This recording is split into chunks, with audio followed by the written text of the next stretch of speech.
Hey friendlies, how's it going? Welcome to the 4th September episode of the Beer Blades and Bushcraft live stream. Just turning off the sound on my computer. Hoping to hell I'm not sitting here all alone. Getting ready for tonight's discussion. I see I got one or two people on. Who's here? Sound off, guys. Got some leather here. Got some stuff to talk about. Hey Outdoor, how's it going? Okay, I thought we'd lost signal there. How's it going, mister? I got a beverage. I got my possibles pouch. Got something else that I might show you guys as well, actually.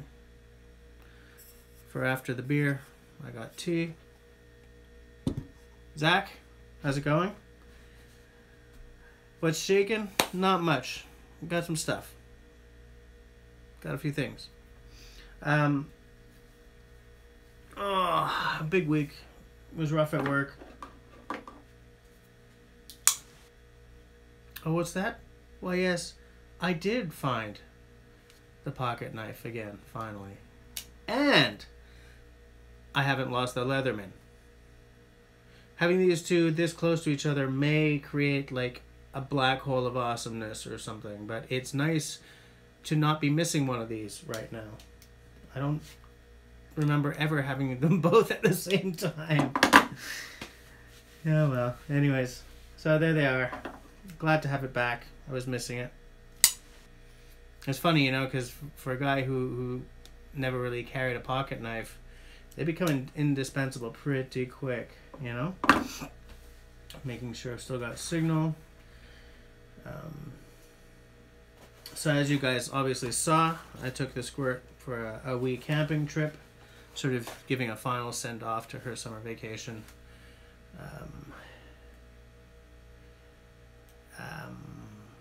Where was I? Oh yeah, so now we're back. I didn't, you know, it's funny because you can't show everything on video. It was a really good trip though. You know, we did a lot of things. We did a little boating, did a little hiking, did a lot of eating, got into an argument with some raccoons. Oh, I'm tired, guys. It's okay. It's great. It's fine. It's gonna make it fabulous. Aside from one fire, she started them all while we were there. Did you say possibles pouch? You beat me to the comment about finding that. Yeah. I got this, but I haven't filled it yet. I wanted to talk to you guys about it before I go making any major decisions. I'm going to do a video on this, by the way.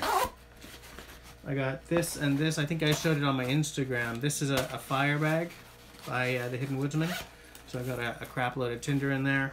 Oh, and a tin of char cloth. I like the orange, guys, because I lose stuff all the time. And I got this possibles pouch, same shipment. They were both like on wicked sale. I think I saw on his Instagram or something that it was because Malcolm's bringing out a new version of these two things. So it was my way into the Hidden Woodsman magic affordably, so I jumped all over it. Like a fat kid on a chocolate bar, you know what I'm saying? Hey LT, what are you drinking tonight? Outdoor, you used your Swiss Army knife as an impromptu plumb bob today. Really? How'd you do that? Let me just go back. Zach Fudge, first day of first year tomorrow. First year, are you talking about like university? Is it your first day of school? Is that what it is? Oh, sorry, no, not like, no. The possibles pouch is it's a small thing. We'll talk about it. You're not on any of my socials, but on my Facebook page, I put a link. Uh-oh. My stream is starting to tank on me, guys. Let me know if I drop out completely, okay? Outdoor, I'm going to grab the link and I'm going to I'm going to grab the URL and I'm going to link to it here so that you can see what I was talking about. Facebook.com, Facebook.com.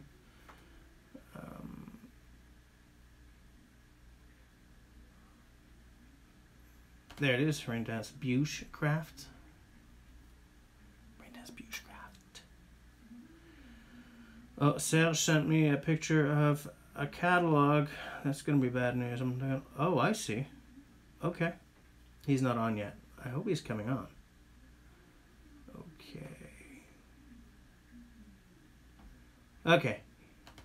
Here's the linkage, which I will now put in the side chat or whatever it's called, the chat side, the chat, which I shall post for you guys. There we go. Boom. The link I just put, for those of you who didn't see it on my Facebook page, that's what I kind of want to talk about tonight. Okay, let me see. So yeah, Zach is starting his degree tomorrow. Nice. You excited? Tied a string to the split ring. Yeah. Okay, I could see that. Ace T7. Yeah, it was fabulous. It was a great time. It was a fabulous time.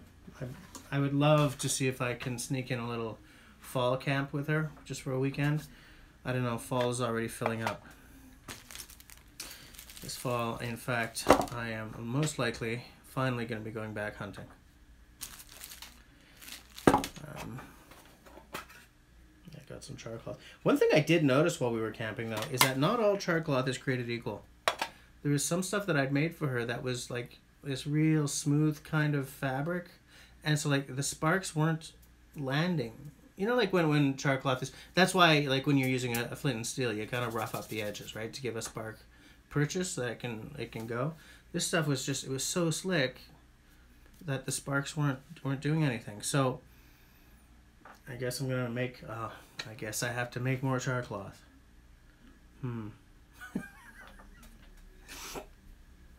Let me see. You seen them before? Yeah. Possible's bag and a ditty bag. It's the same thing, essentially. Pale Ale Côte West from Grandville Brewing, 5.9% alcohol. I don't think I know that one, Halty.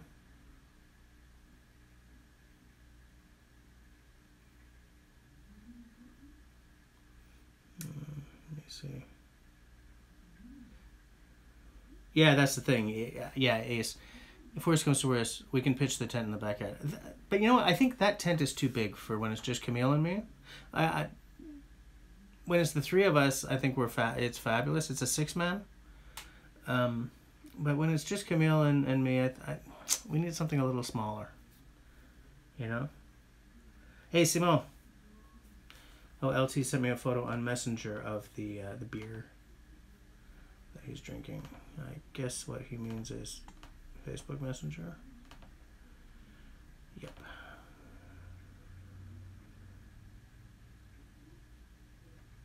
Just wait for it to. Oh yeah, the Granville. Yeah. In fact, I've had that. Everyone want to see what the LT is drinking? Those of you who are from Kanakistan might recognize it. It's from Granville Island Brewery. It's a former microbrew that's been bought by one of the big guys, so suddenly it's available across the country. Still a good brew though. Like, it doesn't seem to have ruined their recipes at all. Simo's on tap water again. Outdoors having hard cider again. What pale ale infused with lilies and jasmine are you drinking tonight? Wait. Just wait.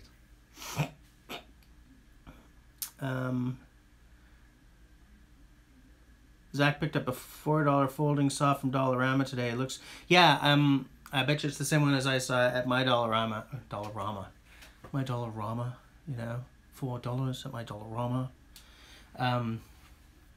I've seen that too. I've got my little Silky, so I didn't really pick it up, but I should probably have picked it up for Camille or something, you know. I've got all these tools specifically for Camille. Hold on, let me see if I can find...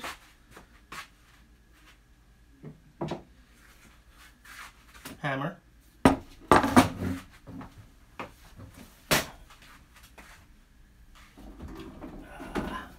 on, boys. Ow. Piss on a biscuit. That was sharp. Little saw. You know? I mean, this isn't really a kid's size saw or anything, but it's a good size for her to use, you know? But yeah, maybe I should pick her up the little folding saw, like for her camping stuff. You know? Simon, you can't find Bankline anywhere.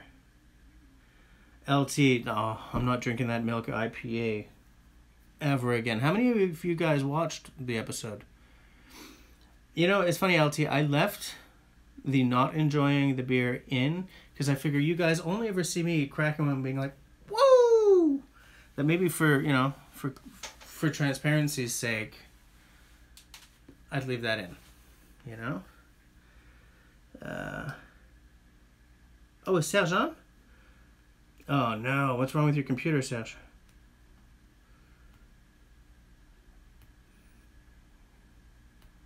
Outdoor, I didn't buy that much. So, hey, here's something I want to show you guys. Simone will find this funny. I was kind of...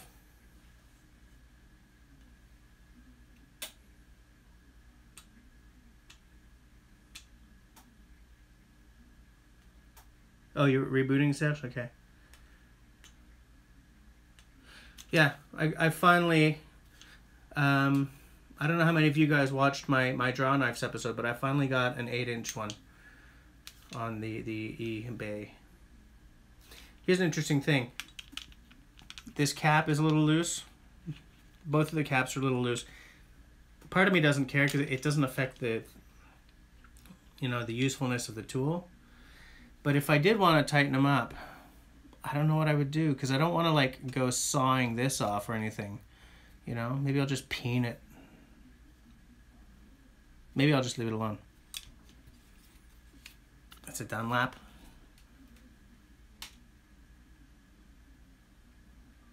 Dunlap, a little dab will do ya. Can you see that? Boom, baby. 8-inch Dunlap draw knife. Dunlap was apparently like an affordable version of some other brand. It wasn't that expensive. It was like $30.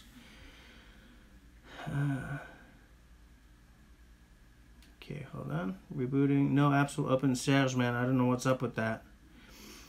Ace, you did the vid on taking your son shooting for the first time. Is it up? Have you posted it yet? Or if you just shot it and you're going to be editing it? Hey, Raindance, thanks for letting me know I could quit looking for you. If it don't need to be fixed if it ain't broken. Yep, you're absolutely right. Outdoor Dauber. Yeah, it just arrived. You know what? Funny thing. It actually arrived like days ago. And I completely forgot to open it. Like, I put it on my workbench, and I totally forgot about it. My head's been in a totally different space, you know?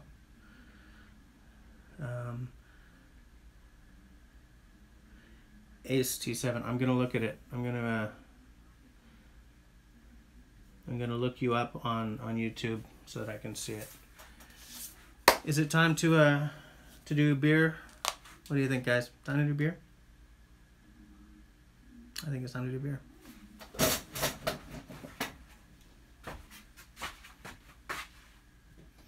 It's another Saint Buck this time, and in fact, I may have had this one during a live stream before, but I'm not sure. It's a seasonal. Bisson mécanique. Saison à l'herbe de Bisson. What the hell is herbe de Bisson in English? Is it buffalo grass? Brewed and served by Le Saint Buck since May 2015, Bisson Mécanique was the very first beer brewed in Quebec with bison grass. The herbaceous floral and fruity character conferred by this very special grass and its subtle aromas of anise and vanilla are balanced perfectly with just enough bitterness. An untamable beer to be consumed with passion. An untamable beer to be consumed with passion. Now get your beast out and free your thirst for discovery. Are you ready to challenge the Bisson Mécanique? No, of course it's not a twist. And I don't know where I put my Mora. Is it here?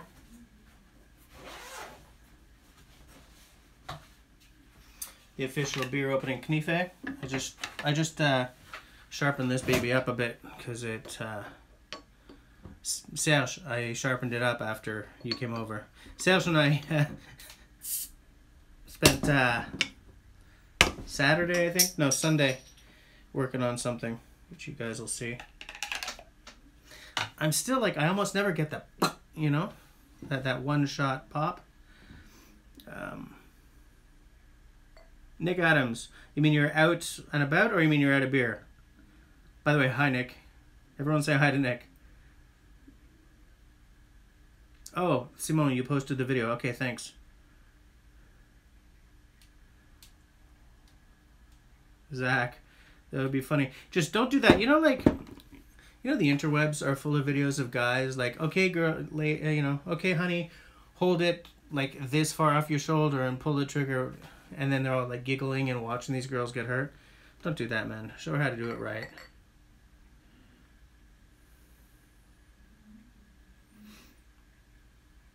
I have a 22 set up for when my girl's ready. So where are we? Oh, Nick's out of beer. Yeah, outdoor. That's why I was laughing when you said lilies and jasmine. All right, let's give it a taste, because I think I've had. Oh, it's my Sebago glass, Canadian beer, American glass. Cheers.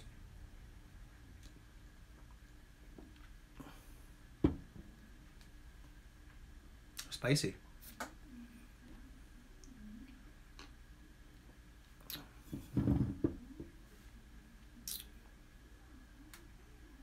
Herbaceous, floral, fruity. Subtle aromas of anise and vanilla.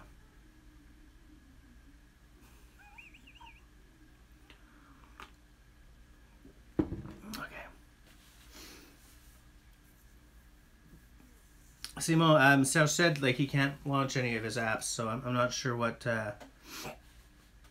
Serge, what do you? I don't remember what kind of computer Serge has. LT. Found it. LT and Simon found it, and I still haven't lost this, so I'm gonna call that an epic win.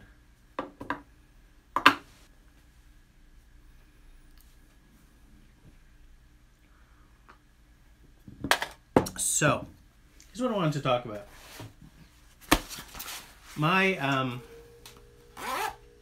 The Possibles pouch that I recently bought is still empty. It's funny because like in that article that I linked, did all of you guys open that and take a look? In that article, it sort of goes through what the history of Possibles pouches are. What's the other word for them? Outdoor. You used the word. Sort of went through the history. It was like an Art of Manliness article. If you guys want, I'll post it again. But like, I wanted to talk about it because the thing about a ditty bag. Oh, there's the term I was looking for. Like, historically speaking, they were just a bag for anything it might be possible for you to need during the course of a day, right?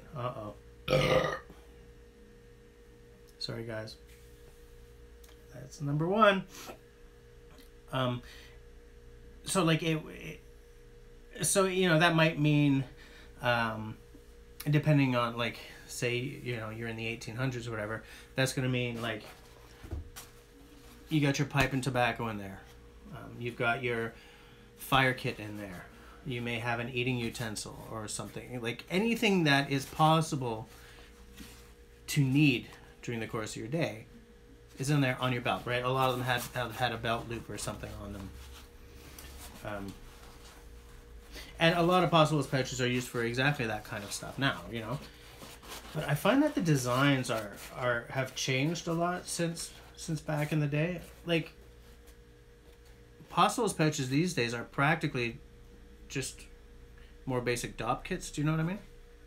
Like this one, which by the way is beautifully made, It's got a handle on it. Okay, fabulous. It's got a loop for I don't know what. I just keep meaning to go back and read the Hidden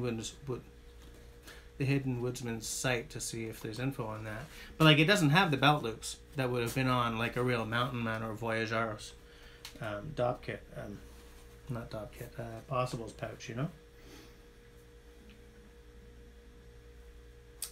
Like the Possibles pouch seems to have transitioned or morphed over the centuries into something that just gets thrown into your bag, or you know, the car seat. Let's be honest, or you know, into the bottom of the canoe. In fact, I'm pretty sure that this is water. It's water resistant.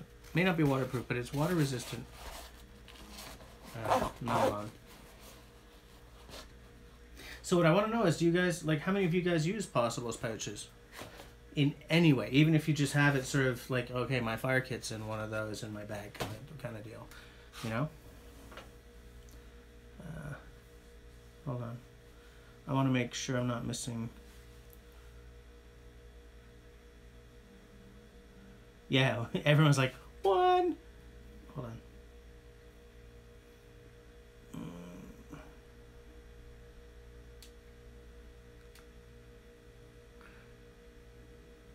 It shut up by itself. Rebooting again. 2009 Mac Mini. Yeah, you are overdue, dude. Too much free porn. Is there such thing as too much free porn? There's too much stuff on your bench. You'll lose track of two. Yeah, I know. It is coming along. It's like 2 more weekends and it'll be a fully built bench. Which reminds me, I have to order my holdfasts. I don't know if I told you guys much about this bench, but it's going to start off as a viceless bench, like a Nicholson style. So I'm going to be drilling a bunch of holes. I'm going to have 2 forged holdfasts. I don't think they're actually forged. They're the 2 expensive ones that, not really that expensive. It's 2 for like $57 at Lee Valley. I've heard that they're very good. But yeah, so it's coming along. It's coming along great. Ditty bag, nutty sack. Ah, Scott, really? Oh, are the Mac Minis due to be updated? Alright, everyone's at 1. Yeah. Yeah, it was a pretty good one. Outdoor. A ditty bag is the outdoor version of your kitchen junk drawer. It kind of is, eh? Excuse me.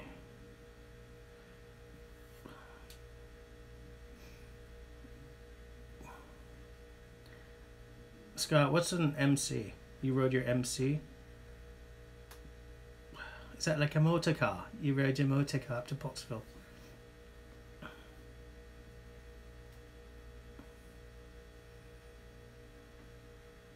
Hold on. Scott, I am also a fan of beer except IPAs. Dish Outdoors, how's it going? Hold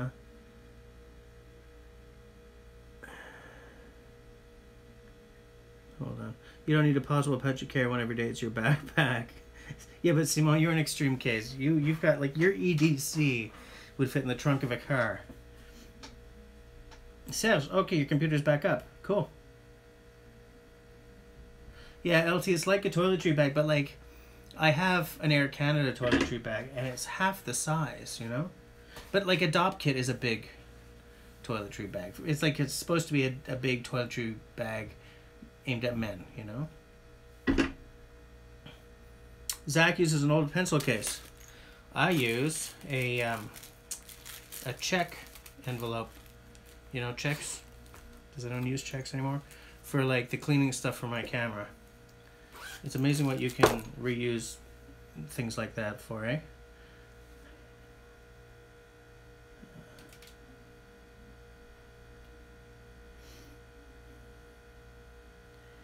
Zach, yes, free porn.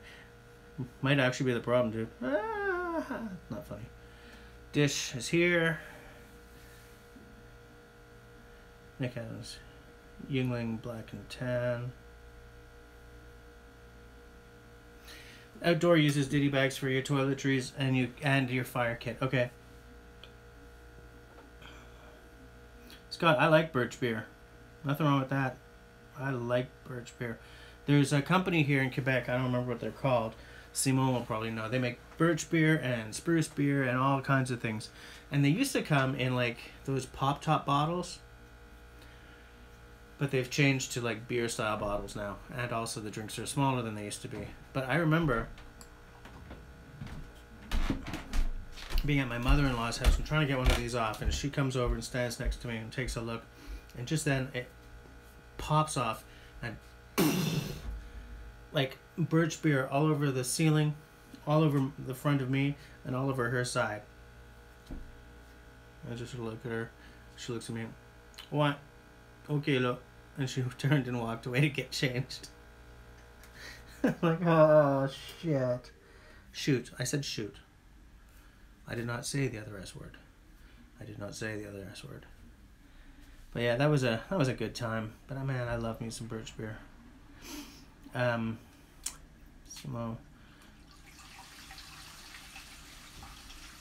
Serge, man, you know what? I'm pretty sure I'm doing Hackintosh. If you want, you can follow along my my experience. I think I'm gonna video it and put it on my my vlog channel, my completely dormant vlog channel, because I don't want to dilute rain dance too much. Hike with Mike, how's it going? So Dish, what's up? What's going on tonight? What are you doing? Aside from hanging out with the coolest bunch in town. Towns, many towns. Yes, outdoor. Everybody's EDC does fit in the trunk of a car, but I meant his took up the trunk of a car. Simone, for those who are looking for a URL. Oh, did you URL to the Diddy thing? The bit? No, you didn't. No, you didn't. Okay. It's the Possibles pouch. I will. Seems to also be called a field box. Boom. I do have something else coming from the Hidden Woodsman. Oh crap, where's my live dashboard? There it is, alright. Boom.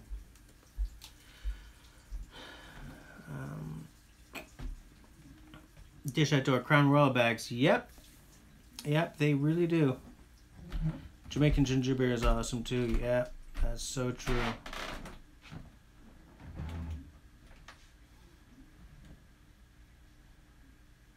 Just hang with the cool boys. Here's to it. So let's see what Hidden Woodsman says about the pools pouch, because that's not what it means. The Possibles pouch. It's weird because the image on the page is of one being sort of like worn on a belt, and this doesn't fit on a belt.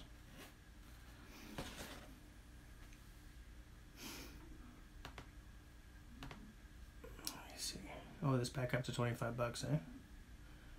The description.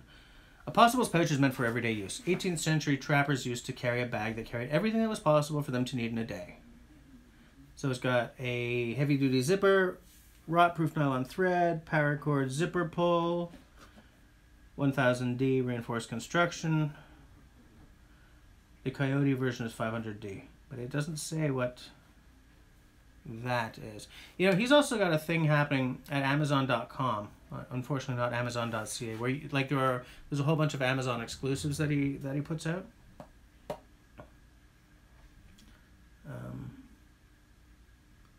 Oh, hey, the Dayrock has gone up in price.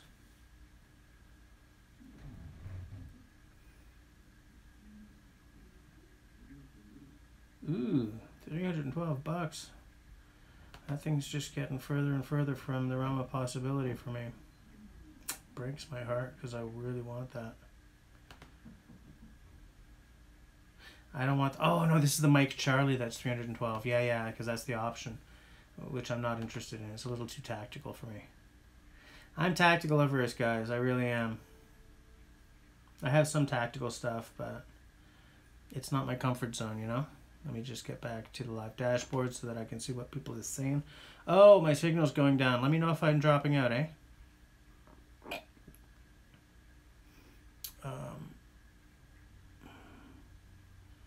Spruce beer. Hold on, wait. Let me go back to all the cool outdoor kids hang out with Raindance on Tuesday nights. That is so true. Oh, Doctor, yeah. Pelican 1060 micro case. What I like about those is the waterproofness, you know? I keep meaning to pick one up just to throw my phone and stuff into, you know? Spruce Beer. Website only in French. Spruce Beer.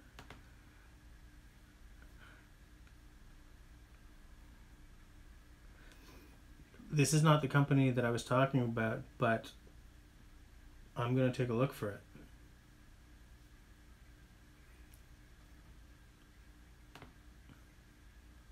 But where's it available? Oh, and they've still got the pop-top bottles. Uh-huh. I'm trying to find the live dashboard. I have so many. I'm just going to close some of these pages. I'm just going to close some of these pages because I'm like getting lost. All right. Got the weirdest advice from your uncle today. Love is like a fart. If you have to force it, it's probably a crab. Probably true, though. What was the conversation? Or was he just like spewing knowledge or wisdom or something? Were you like having a bunch of questions about your...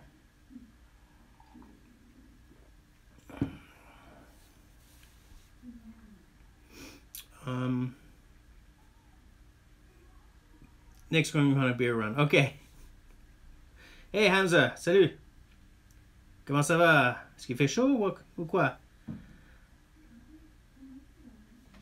They attach well to the outside of your backpack? Okay. So does Mako, yeah, I've seen those.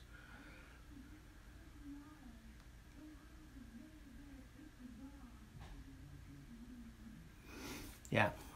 So yeah, guys. What? BEERUN.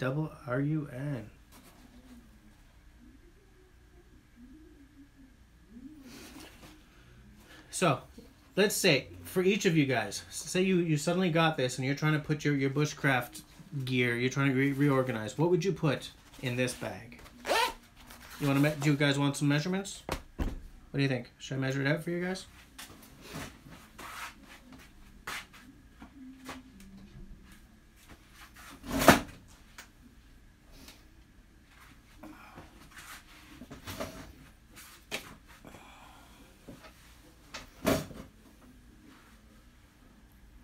Hike with Mike. It's pretty funny.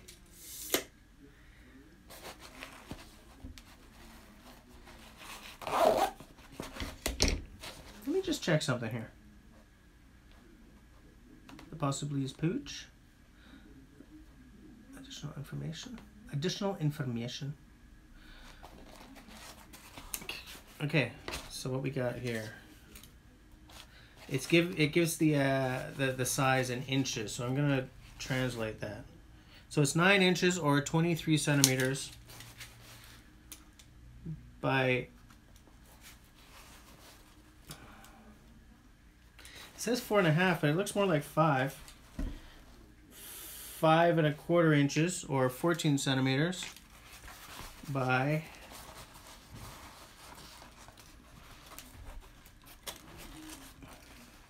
Hard to do with only one hand.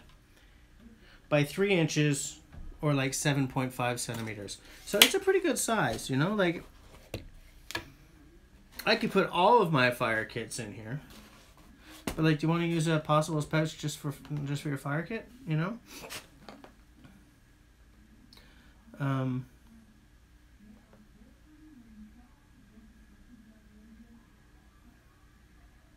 Serge left his packet. Oh, jeez, really? But if you left it at your mom's, you can still get it, right? Scott, you're rehafting an old picaroon? Cool. I don't know what the hell I would use a picaroon for. Like, I don't work with that with enough logs. So what do you guys think? Because there's something to me, there's something attractive to the idea of like literally using it, you know, the old way they were used, right? Like throw a mini fire kit in here, or like my secondary, maybe my backup knife. No, but maybe a tin of pemmican, you know, a mini first aid kit or something.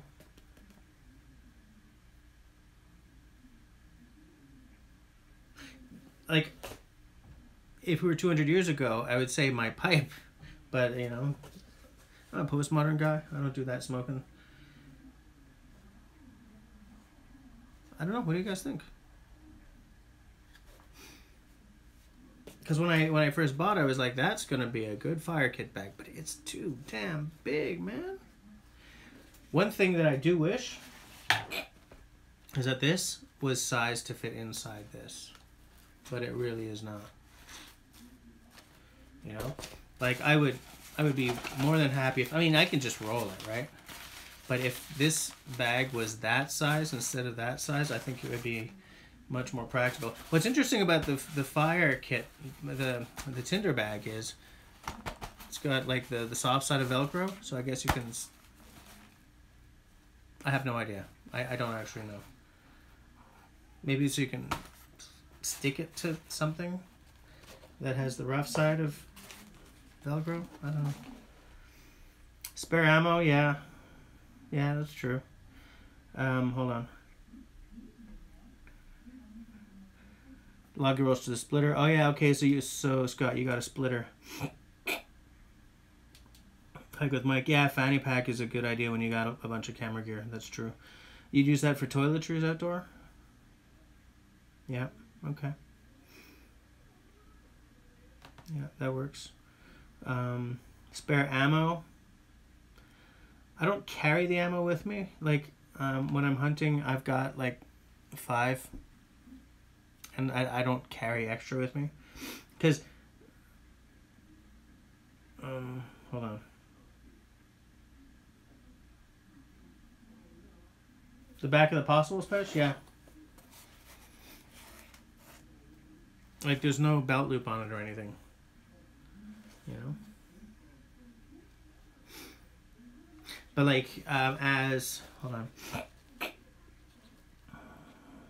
Yeah, I went for orange so that if I drop them, because I drop everything, I would still see it. And also, because I'm able to get hunting, it might, you know, especially this would go well with my blaze, right?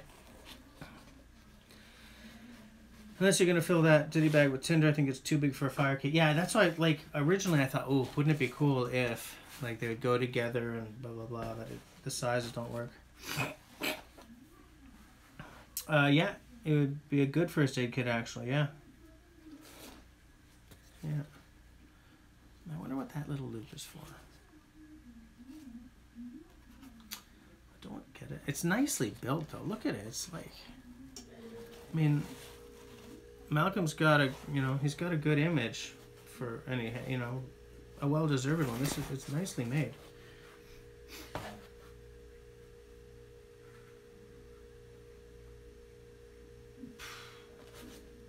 Maybe this is about loop, but let me take another look.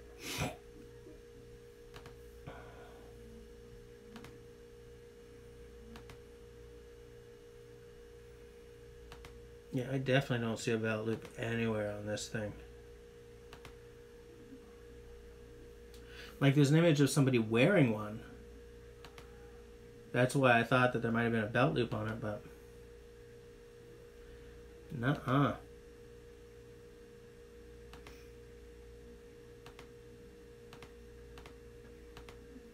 Weird.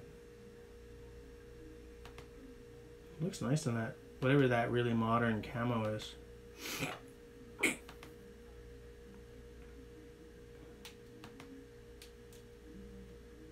In fact, there are some images here of it being used as a first aid kit or for carrying ammo. So you guys are obviously not wrong. Oh, here's actually, there's a picture on this website of one with all the daily stuff in it. And there's like a tiny fire kit, like an Altoids tin sized stuff. There's a spork. There's a notebook. I should rethink the size of my notebook. My notebook? What? Notebook? Hello? Hold on. Reflective type on any of your important gear in case you lose, like bear spray, flashlight. Yeah, that's a good idea. Bear spray? Why do you want to smell like a bear? Lantern bag, UCO original, spare candles and matches. That's not a bad idea, actually. I've got to get 1 or 2 of those UCO candle lanterns. I gotta. Oh, the survival kit. Yeah, but it's a lot more expensive. Like, this one was on sale for $9. You know? Yeah, even he calls it the Possibles Pouch 2.0. Yeah.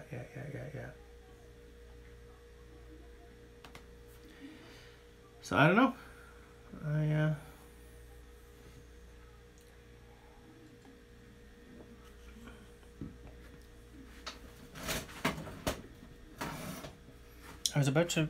I just thought of getting something to show you guys, and now I don't remember what it was. Pouring out the rest of the beer. What was it? Oh yeah, like, guys, this is the size of my notebook, right? Like, I'm thinking that, you know, it's not for nothing that a lot of guys use those right in the rain, right. You know, the waterproof, never mind. You know what I'm talking about. You know? Excuse me. Oh, excuse me. Right, there's my notes for the camping trip I took with Cody. It was 2, I think. Notes about the Canadian belt knife. And, like, this was a checklist of things I wanted to do for the holiday episode. Well, holiday episodes. This is my original idea for 2018's main episodes. You know? I mean, so it's useful to have a notebook.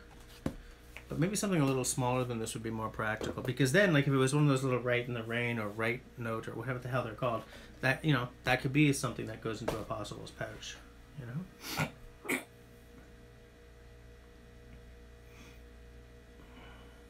Yeah, Outdoor Man, I gotta get one. Coal Cracker, just, you know, he's got these like 3 minutes to better gear mini reviews, and he did one of the UCO lantern. He has the brass one though, and I don't want to spend the upcharge on the brass one. I think that, I mean, I love the brass one. That kind of stuff, that kind of aesthetic is what I call Jesse Kryptonite. When I see it, I kind of can't turn away. But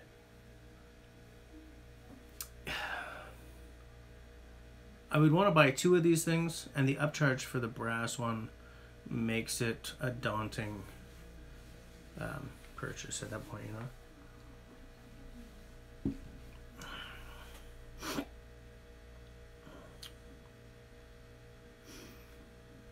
Hike with Mike knows exactly why these things are golden. I love. You know, it's funny because I know so many people who camp with like electrical lanterns now, right? Not even gas lanterns anymore. Little electrical. Oh, so painful. Like, you know, you wind them up or whatever. But when I'm in the forest, I don't want a high-tech light.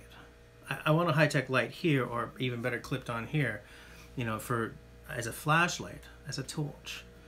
But the ambient light, I want it to be fire.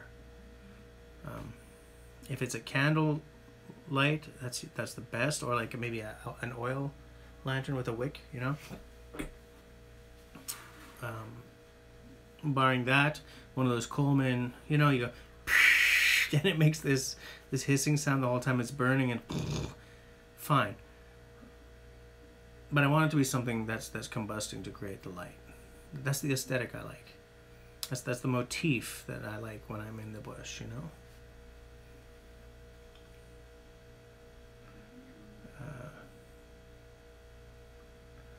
Oh, Outdoor got an EDC flashlight this weekend. Tell. Quantum from HF. Zach, do you mind if I email a link? Email a link. I'll put it up. High-tech lights are loud. Candle lights are quiet.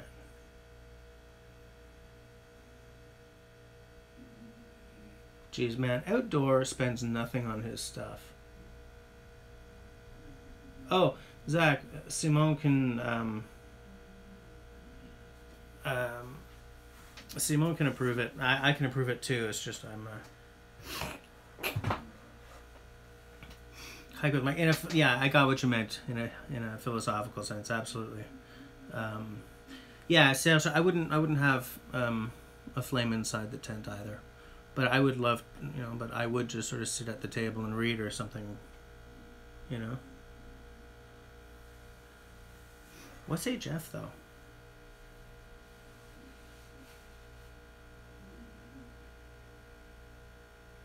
Quantum from HF. I'm gonna look it up at some point.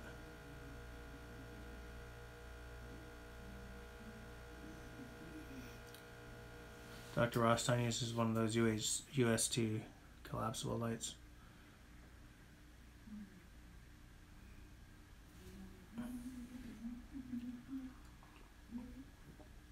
I would like to get one of those oil lanterns. Or one of the gas lanterns, just for old time's sake. At the hunt camp we use them. No, at the moose camp we use them. Out in Gaspésie, because we don't have electricity there.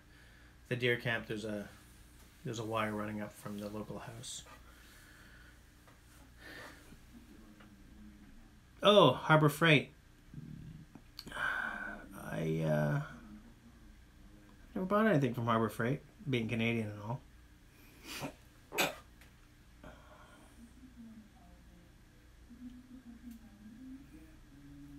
Okay, I do believe I just received a note, an email or something.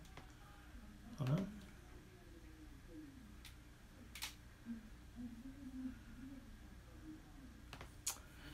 Where's the email? That's not email.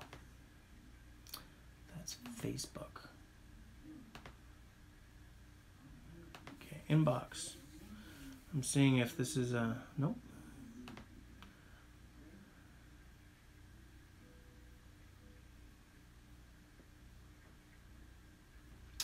No, I thought, oh, Zach, yes. I shall, whatever this is, I shall grab the URL and put it up.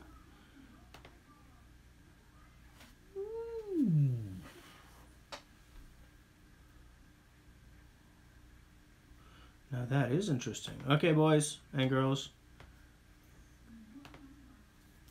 Boom.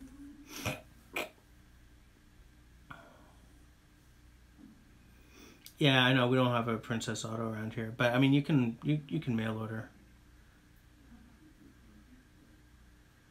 It's a Civil War bayonet for a candle holder. Stick the point in the ground with the... Oh, yeah, okay. Nice idea. Nice idea.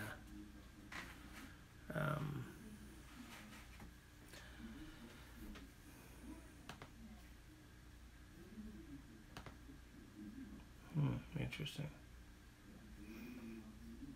Though, guys, I kind of thought that you guys were going to grab onto this conversation in a big way. I'm a little let down here, guys, because I thought we were going to be bouncing ideas around. One of those I could fit 2 of those candle lanterns in here, because the nice thing about them is they don't go that small, but they click down into something more portable. In fact, you can even get carrying cases for them. I don't know if I could do that, but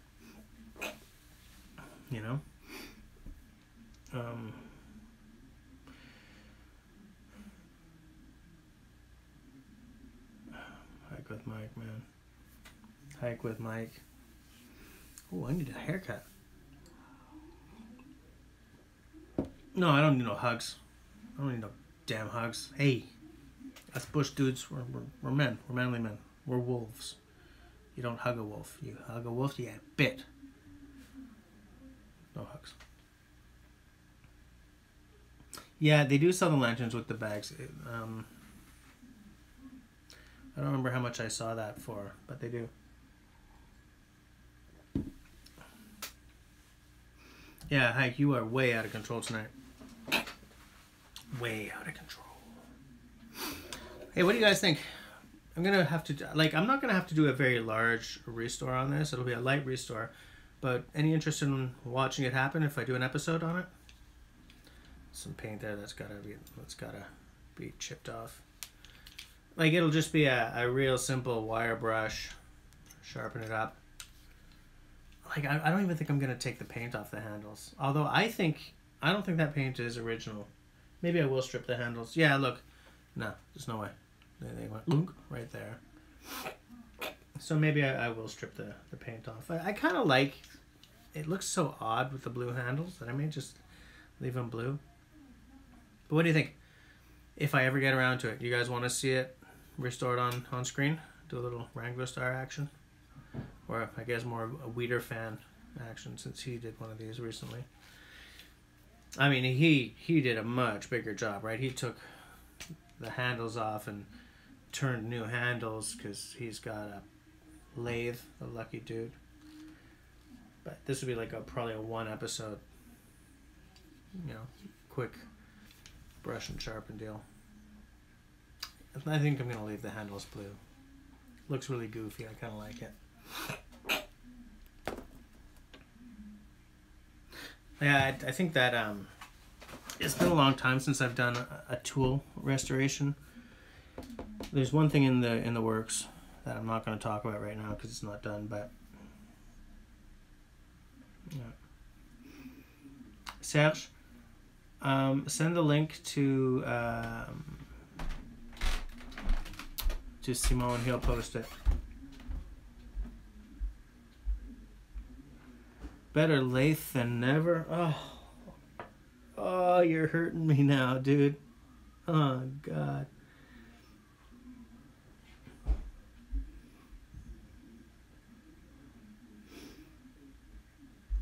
Oh, outdoor retracted out. Oh, okay, hold on. Hell no. What's going on? What is going on? Cut and paste into the URL window. Oh, yeah. Guys, cut and paste the URL I just posted. That's a cool lantern.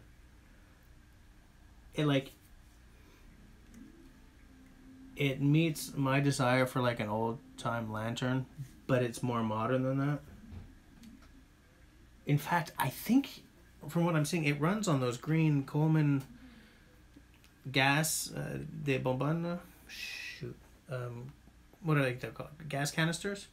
I think it just screws onto one of those. That's cool. Yeah, that's legit, dude. Where's my live dashboard? Yeah, you like the sound, eh? All small backup items: fire starter, ferro, water purification tablets, personal items. Man, that still uses a lot of room. Water purification tablets. That's a good point, Dr. Sharp. We should all have water purification. Hello?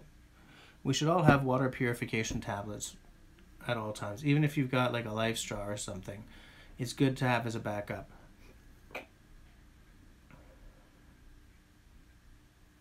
Hike with Mike, man, you are so weird sometimes. Oh, are you going to bed? All right. Fine. Good night. Bye. He's not really leaving, guys. There's no way.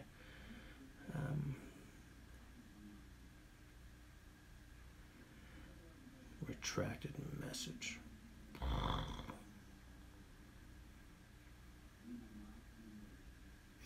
Yeah, that's it. It's a small propane tank.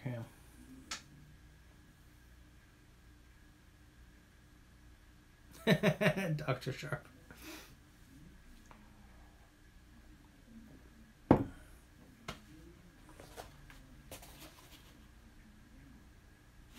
What I should do, just as an experiment, is see what I can set this up as in terms of a traditional possibles pouch. Daily possible use things. And do either an episode on it or a blog post or both. Like I can see if I create like a very small first aid kit, it would still take up half the bag right there practically.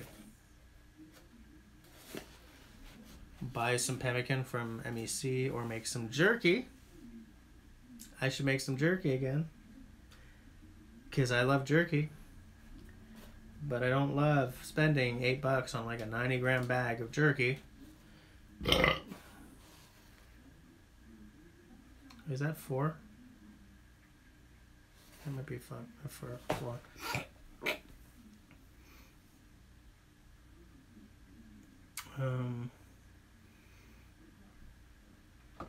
Not Zach again. Zach, is Zach buffering or am I buffering? It looks like I'm okay. Okay. I'm just seeing what you guys are sending around.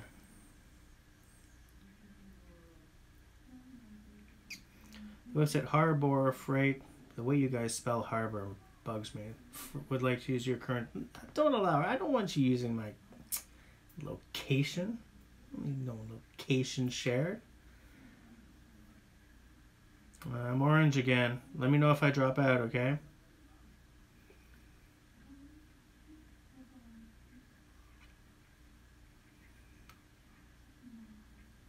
Dish, man, you're right. It is better homemade because I know what went into it. I find when you buy jerky, unless you... Okay. Guys, there is a place north of here, sort of in the Oka area, but not quite, that makes jerky, like pork jerky. I think it's pork. It's unbeatable. It's unbeatable. It's hard to chew, but it's fabulous. And we go hunting, we buy a big freaking bag of it, and the 3 of us go through that bag too fast. What makes it phenomenal is the fact that it's smoked with smoke, not with like liquid smoke. Do you know what I'm saying? It's not full of all kinds of weird chemicals. For the longest time, for most of my life, let me know if I really drop out, okay? Because it's orange here.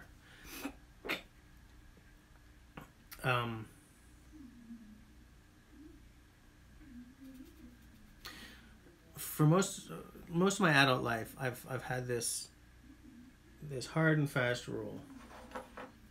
It's not really hard and fast, but the vast majority of the time, unless it's a special case, if I can't pronounce 2 of the ingredients, I don't buy the item, you know? And I find that with a lot of jerkies, you really skirt the line on that. But when I make jerky, I know what I'm putting in, you know?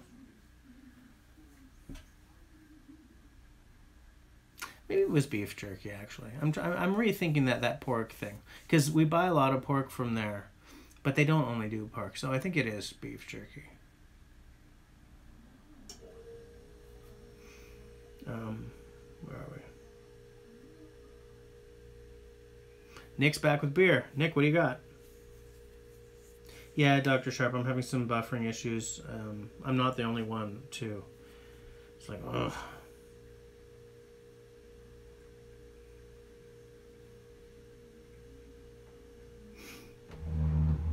Mad tree psychopathy. Really? Don't know it. Smoked cherry turkey jerky. You gotta send me some. I gotta try that. Isn't pork jerky called bacon?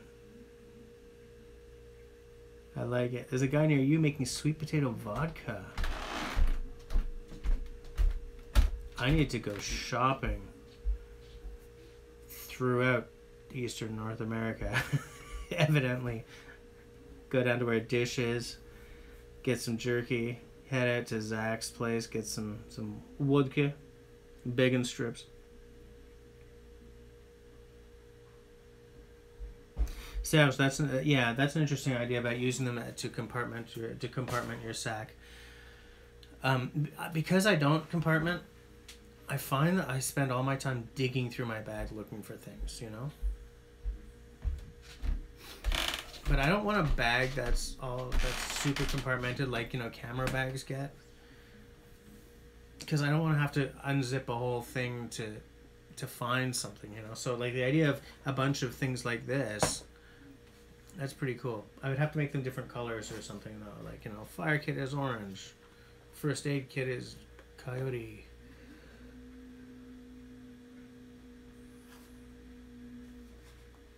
Camera stuff is black, or I don't know.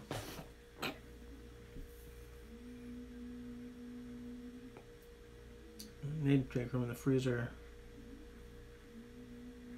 Yeah, outdoor man. If you're making all that stuff, I'm going to be on a plane. Mad Tree's a Cincinnati brewer. Okay.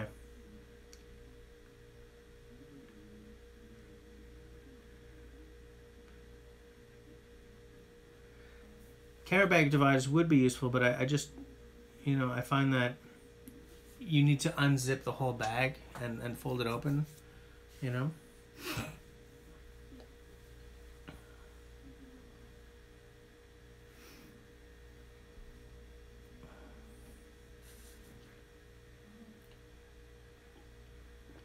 VanQuest color coding system? Okay.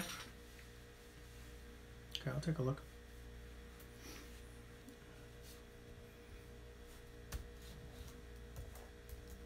I'm just taking a note to check that out. VanQuest, tough build gear.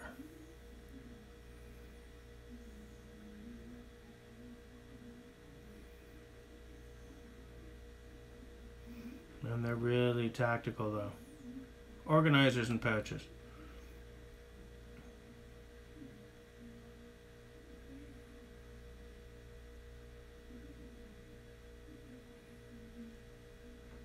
I wonder if these prices are Canadian or American.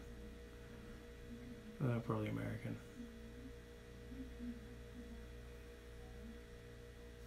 I think I used to have a VanQuest pouch of some sort. I do believe.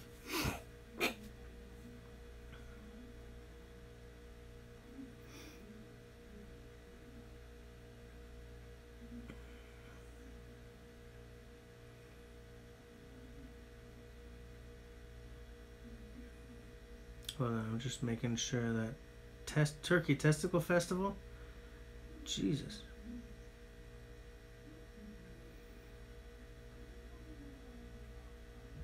That's a real event? Why? Oh, they partnered with Urban Proper to make this system. Okay, I'll definitely take a look. I'm orange again. I don't get it. I just don't get it, man. Stream health. Seems okay. Seems okay. Oof. Yeah, I'm buffering all right. Sorry, guys. But I haven't gone offline at this time, at least. I shouldn't have said that. I shouldn't have said that at all. I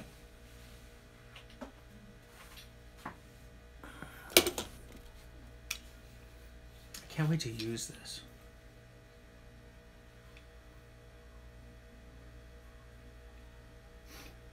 I'd like to have found like a sorely or something, but no, I'm good. Yeah, see, like this is loose as well. Like this one too. It's cosmetic. For now, I think I'll just leave it. You know, it's not going to affect how useful the tool is, but you know.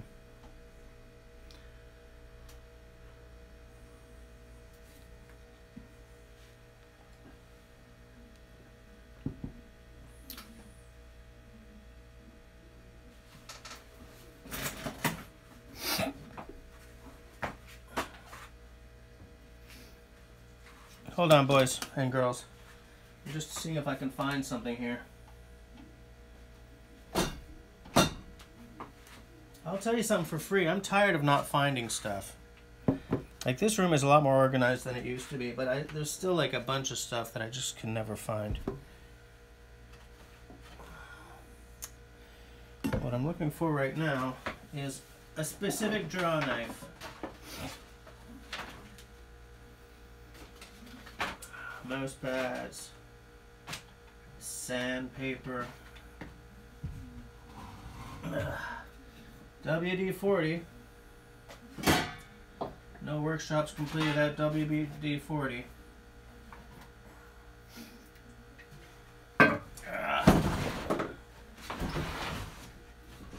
Let's see. Oops. Silver polish on the ground. It's okay, I don't have any silver.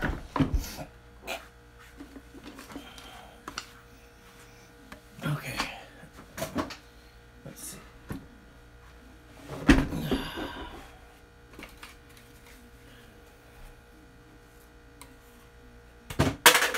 Really? I'll do it that way. You guys remember this? I don't know how many of you guys are longtime viewers, but when I do spoon carving, this is the adze I use to hollow out the bowl. It's a gift from my dad. The blade is from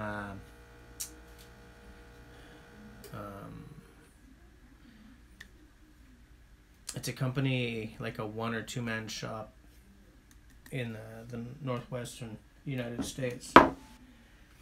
The name of which escapes me right now. Here's a British Columbian made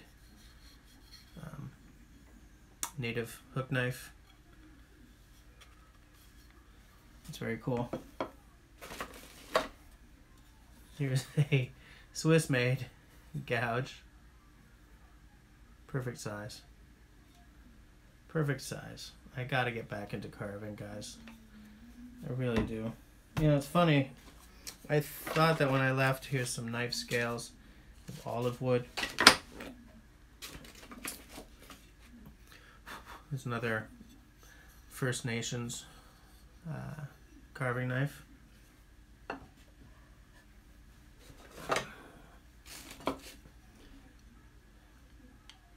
This clear rubber hose just, it makes a good sort of blade protector. I think eventually when I do get around to starting on leather stuff, when I can afford a little starter leather making kit, I'll just make leather cases for those knives. Ah, there it is. That's my tiny draw knife. I've been looking for that for a while now.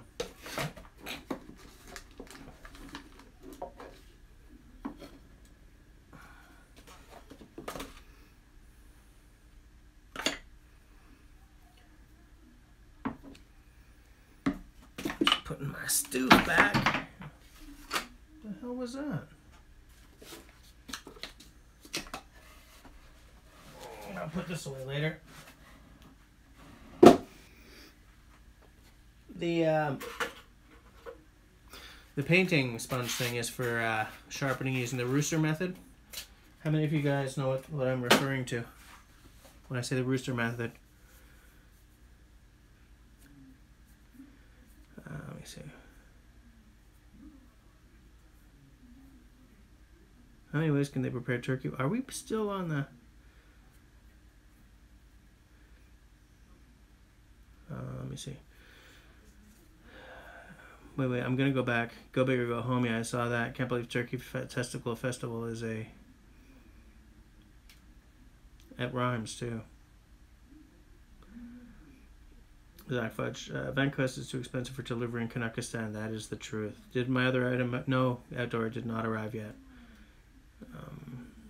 Low lights while camping. Keep your night vision. A candle is plenty of light if you're settled in for the night. Yep, you're so right. In fact, what I'll say is instead of just low lights, if you can get lights that have a red light feature, like my headlamp has a red light feature, because red light does not wreck your night vision at all. It's even better than a low, normal light.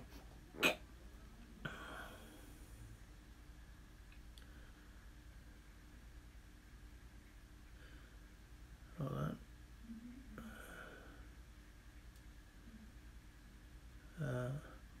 1,000 lumens, Jesus. Yeah, that's a small draw knife. So now I've got my my big one, I think it's a 10-inch. And I got my little tiny carving one. It's a 4-inch.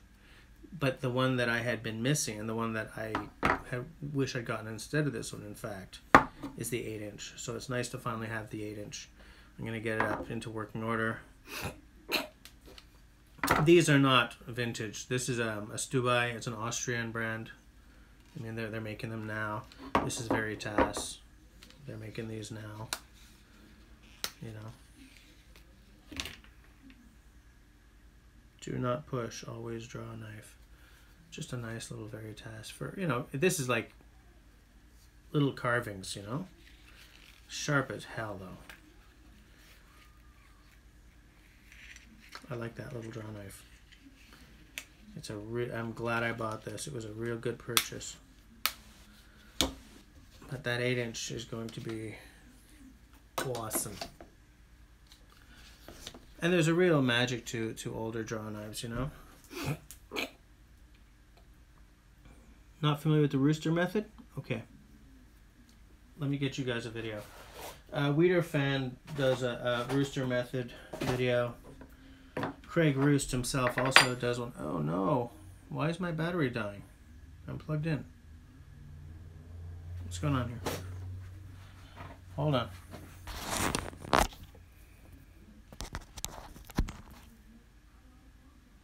Is that fixing the issue? Yes, okay. That has fixed the issue. I'm gonna see if I can... No, I don't want you to sync. Just quit. Just quit. Don't sync the iPhone. Just quit. Yep, quit that too.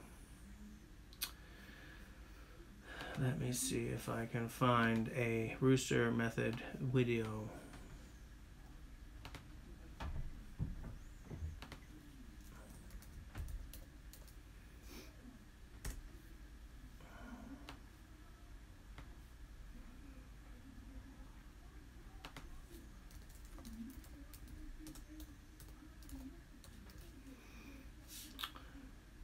Rooster method axe sharpening. Let's see what we got.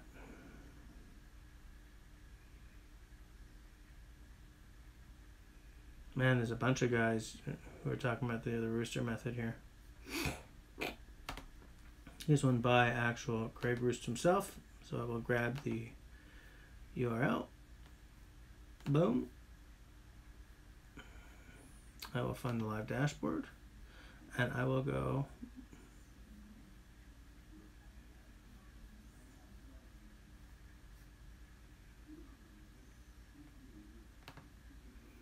What do you mean sign into chat? Oh, stop. That's weird. Did I get logged out?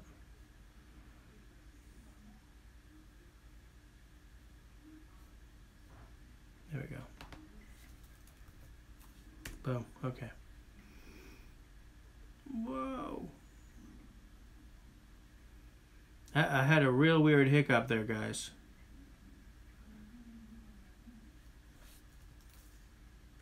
There. Did that work?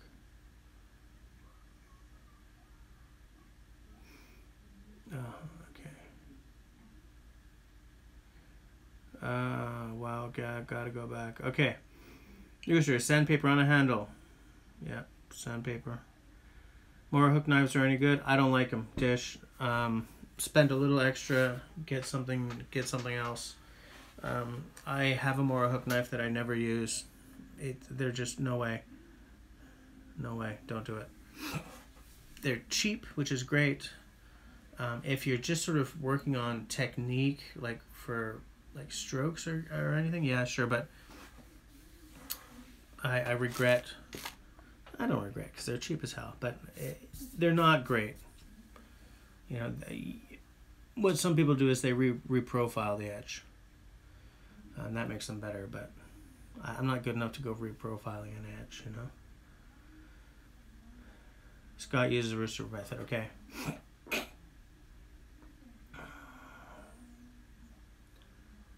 Red is not good to relax at the campsite, that's for sure.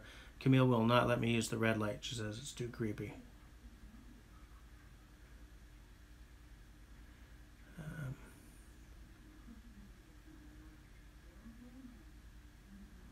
Good old Craig Roost. Yeah, you're damn right.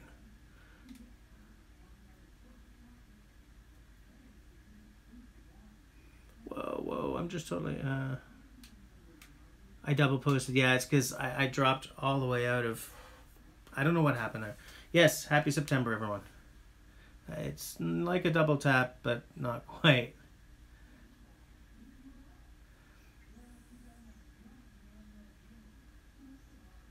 Now, outdoor.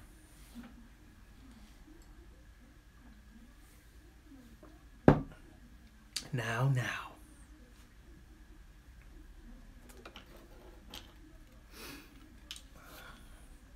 I wonder how old this is. I wonder if it's like 1960s era or something, you know, or 50s.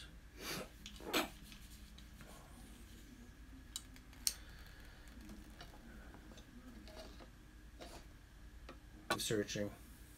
I know a guy who checks out a lot of axe places.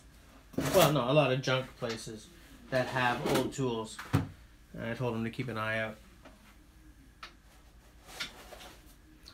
Because I would really like to get a good hewing axe head. Put it on a handle. Excuse me. Rehab it. And hew something.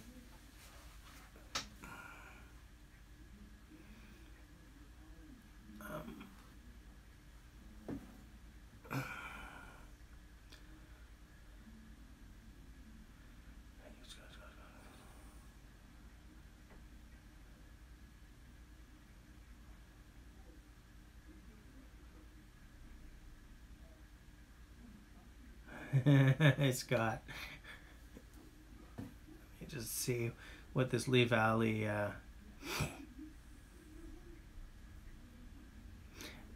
yes, you know, I haven't tried these hook knives yet, but they look really good.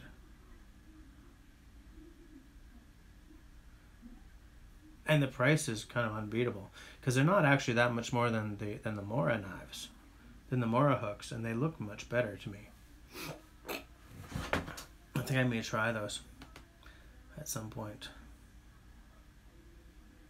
Yeah, that's true. It's addictive ordering from Lee Valley. Anthony, I don't know how many nut sacks we're up to because I wasn't keeping track. My burps, I think we got to be up around 5. Yep, looks like 5. Everyone's saying 5. 5 and 1? 5 and 1.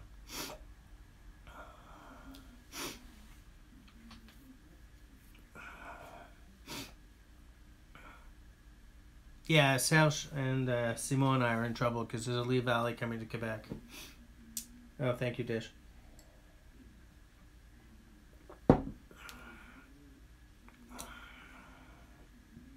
Bison belches. Those are like belches, but way, way bigger.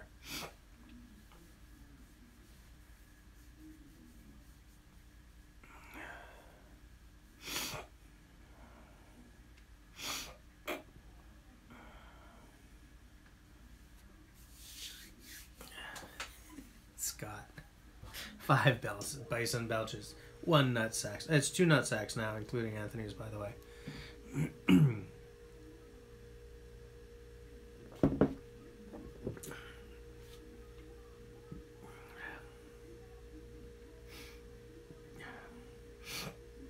I forgot to mention 5.5% and 500 milliliters. Hey, is Hamza still around? Hamza, are you still there?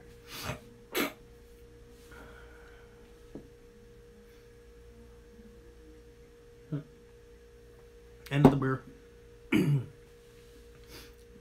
Scott digresses, but that never happens. Hamza got a new haversack recently, and he put a note up. Hey, Craig Roost, we were just talking about you. I was just saying, because in my carving stuff, I have this for when I use the rooster method. And a couple of the guys didn't know what the rooster method was, so we literally just spoke about you. Serge Belso, a moose knuckle is literally a moose nutsack.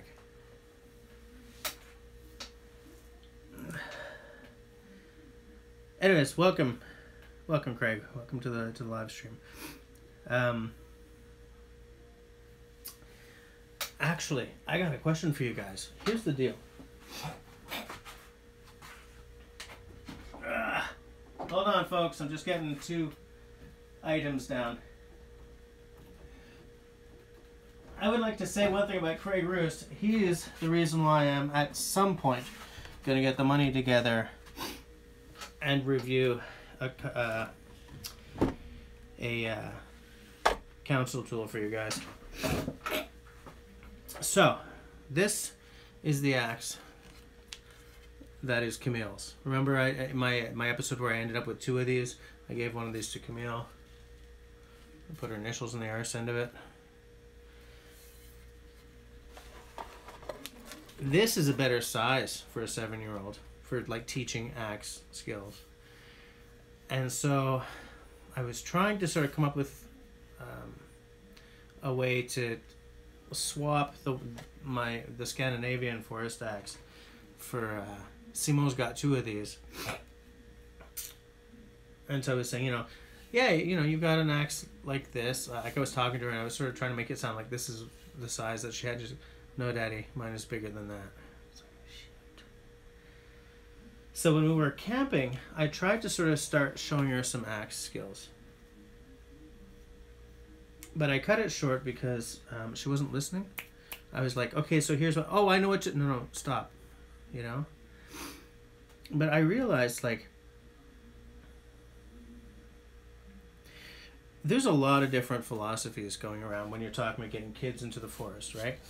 Teaching them skills. I taught her some very basic knife skills. Like just doing some feather sticks and stuff.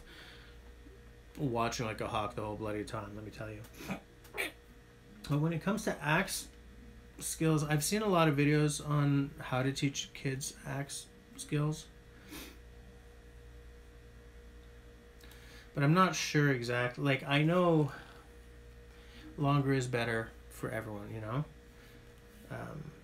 I know, like, aim at the other side of the chopping block and stuff. But I found that I was just getting nervous trying to teach her to use an axe, so I stopped because she wasn't listening. And because I was getting nervous, I didn't have the patience that it really required. Hold on. I'm going to go back and make sure that everyone's... for those unfamiliar with Lee Valley, they're a family-owned company located in Ottawa with U.S. operations in Ogdensburg. And in fact, they do business all over the world. Oh, Craig says to ring the bell. Hold on.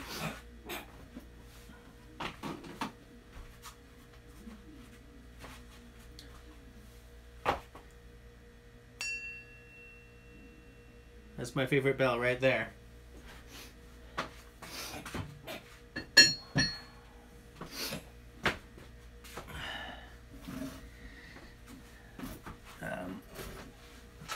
But yeah, so hold on. You have an old Evansville axe?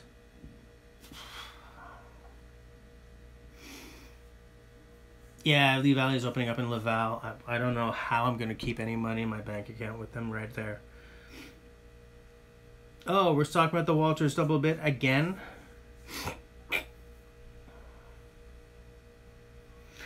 Nick, my daughter's 7. So if she was Swedish, she would be, learning knife and axe skills now. But,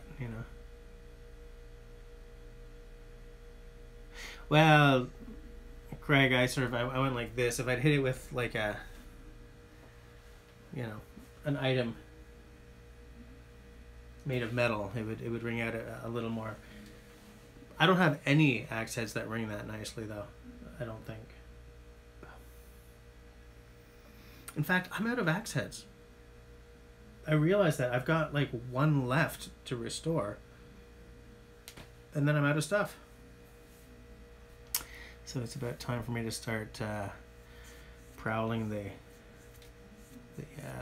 flea markets and the onlines, I think. Scott, no, I don't have a broadaxe yet. I'm still waiting.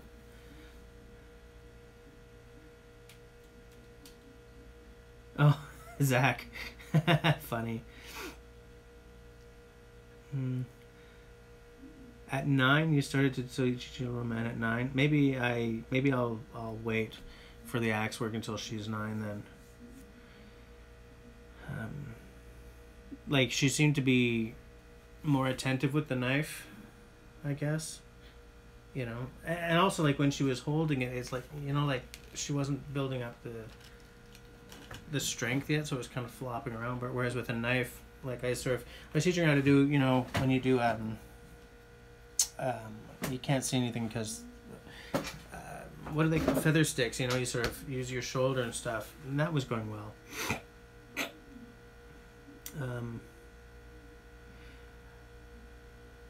Craig, an Axe Junkie's beer glass is an excellent idea. Gotta make those. I almost wore my Axe Junkie's shirt, my mechanic's shirt tonight, but I didn't have time. Yeah, Nick, I think you're right. I think you're right that kids just they're more familiar with sharp knives, so they sort of know this is dangerous, so they listen better. But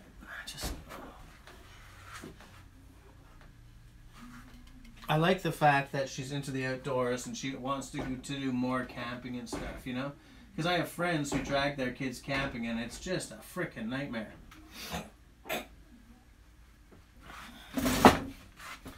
Craig, while you're still on, I want to ask your opinion on something.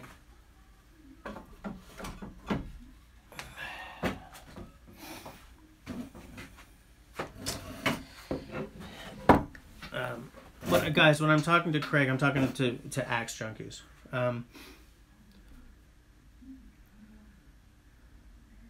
What? Oh, you have that on the Whiskey River website. Okay.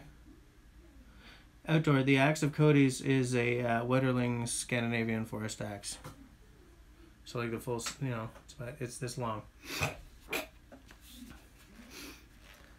So Craig, see, here's the thing. I can bring an axe back from the dead pretty well, so long as like the bit isn't destroyed. And I'm not into modding. You know, I'm not going to take an angle grinder to an axe to change the shape or anything like that.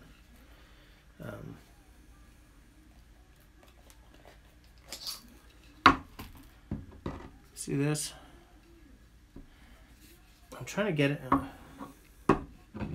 You see how this side still maintains some of that Norland shape, but this side is completely flat. You think it's worth it to try and get this sort of reground just for the look? Because it looks really weird, you know? I mean, I bought this because it was a Norland that I could afford. It's not the original haft or anything. I'm still sort of waiting on my Norland, like my real Norland saddle cruiser. I think still waiting for the opportunity to arise. But it, like, see, somebody's sharpened the crap out of this. You know how it's sort of straight. It's shorter than that side. Like, should I maybe just forget about the brand name that's on it and say, listen, I'm gonna grind this, you know, this side thin and this side thick kind of thing, or like I'm not gonna treat this thing as, you know, special just because of the brand name on it. Hell, I wouldn't even treat it special just for the brand name if it was a Black Raven, you know. But I don't know, like, it was affordable in terms of Norlands, but it was still kind of, you know, it was money, you know.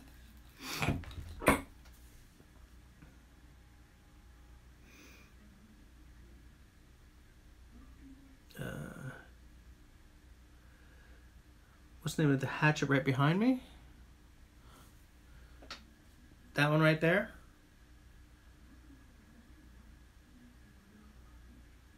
Dish, is that the one you're talking about right there?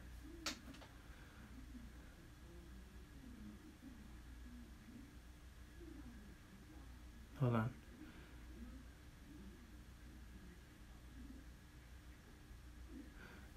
that is a very cool axe that I would not take to the great outdoors. It's a carving axe. It's a Gränsfors Brooks carving axe. It's got a tabernouche. I'm trying to show you, but I can't. Okay, you can't really see it, but trust me, it's only beveled on one side. It's a very good axe for carving. I would not use it for anything other than that because it's heavy. It's expensive. The price of Gränsfors has gone way high, I find. So the question about Cody's axe, no, it's not the small one. It's this one. That's a. I'm allergic to something in this basement, guys. I'm getting sort of the sniffles here. So what are we talking about here? Hey, yo, man, behave. 64 centimeter or 25.5 inch handle, right? So for a 7-year-old, no way, too big, too bloody big. When I do start her off, I think it'll be on my small forest axe.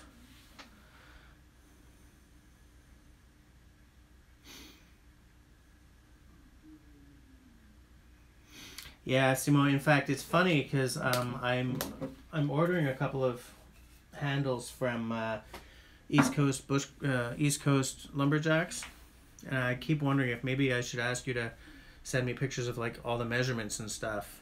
Maybe we can just add that into the order. Get a nice handle made. He makes hickory, but he also makes ash, and I just keep ordering the ash, you know.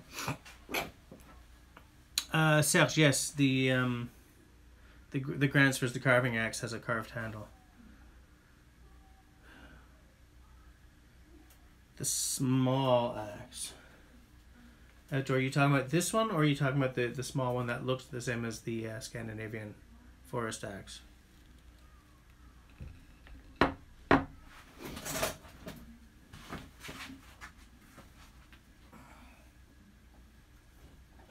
It's hard to get this one off because there's a great big wire in the way. You talking about this one? Or this one? Simon, okay, yeah, send me the dimensions. What I do is I send him a picture of like axe head with a ruler next to it for, you know, length, width, and then I do like this and this for the. That's the thing, Dr. Sharp. I don't think she has the. I think it's too long for her. That's why I think I may start her off with this one. My beautiful little SFA. So yeah, that's my Gränsfors small forest axe. This is my Norland saddle cruiser.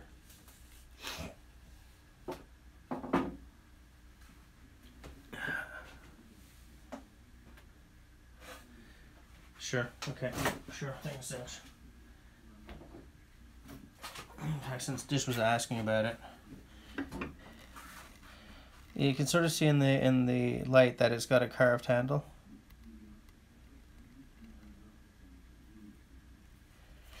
The benefit of that is that it sits really well in the hand, man.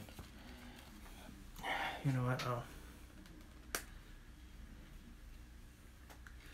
So like, you use the carving axe for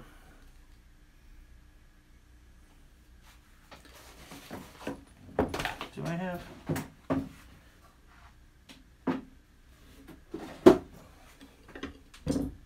hold on a sec, folks.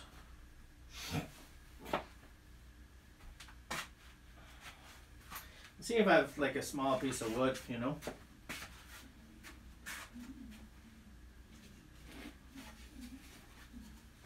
Okay, this is cedar, which is essentially cheating, but you know, the thing about this, about the design of this axe, is you can like really wail by holding it pretty far back.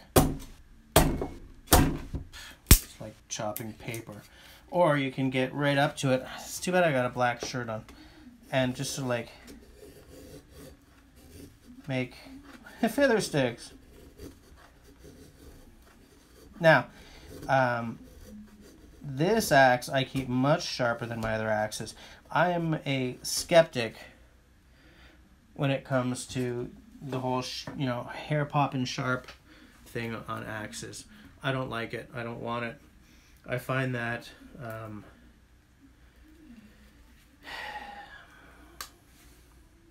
always impressed by it, but I feel that you're just increasing the chances that you're going to roll the edge or crack the edge on something, I don't need my forest or camp axes to be that sharp.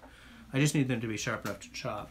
My carving axes, I make hair popping sharp. Because I find that the amount of exactitude,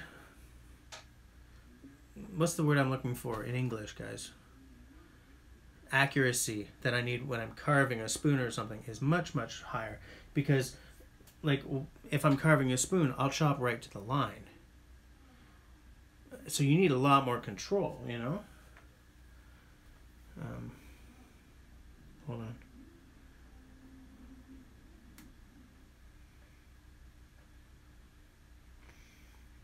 Let me just see. Hamza, I guess your axes never came, eh?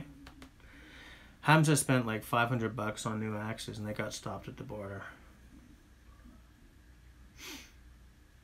Oh yeah, those Haida Carver knife blades. Man, they're made in Canada and the price is better in the States. Well, the dollar's better. Oh, I'm orange again. Let me know if I'm dropping out.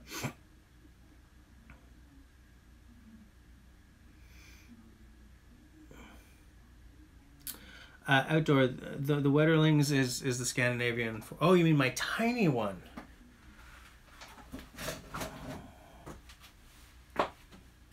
I see what you're asking, Outdoor. You're asking maybe I should let Camille learn on my buddy hatchet.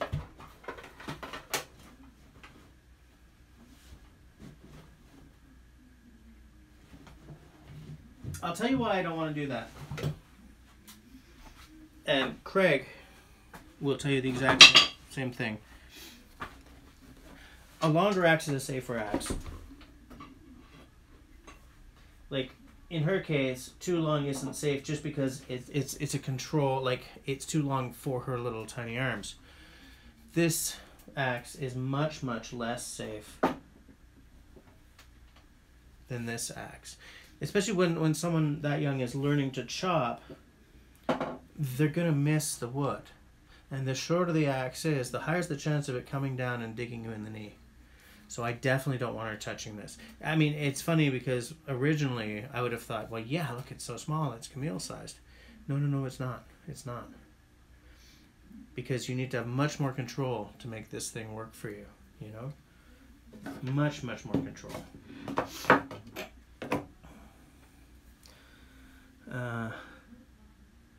Get her a Council Sport Utility 1.7 ounce hatchet on a 14-inch handle.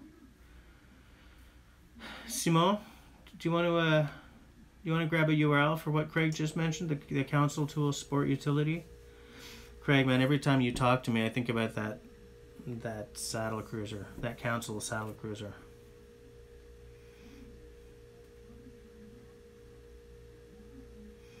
Where am I?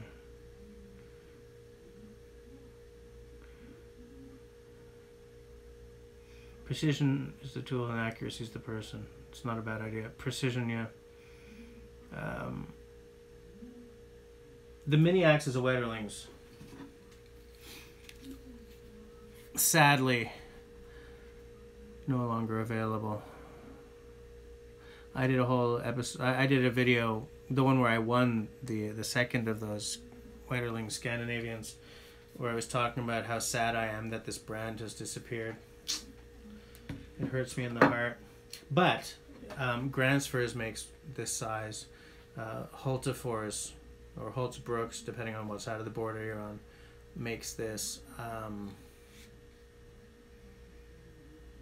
someone else, hey, Craig, does Council make one of these? Does Council Tool make something that small? I've never seen something that small by Council, but I guess that doesn't mean that they're not there. Like, not everything is available here, right? Start with pounding nails with a hammer. Yep, that's exactly what we started. It's funny because I had bought her a tiny hammer, but we never use it. We actually use a full-sized hammer. Like, I bought her this little, they call it an apartment-sized, you know, but we don't use it. So yeah, that's exactly how I started her off. I gave her a piece of wood and a bunch of nails, and I start the nail so that she doesn't have to worry about like bumping her thumb.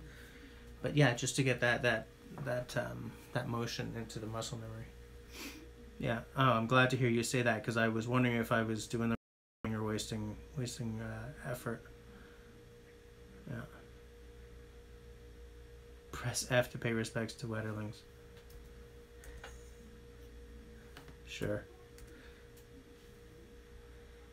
Anthony sent me an email pic. Okay, let me... Oh, which tab is my email in? You guys keep sending me emails. I can't say no, because it's always something interesting. A few of your axes.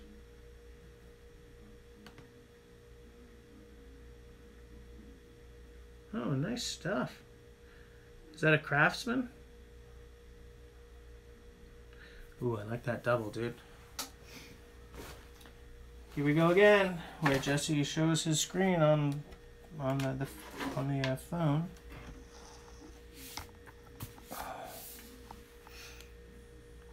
Some nice stuff, eh?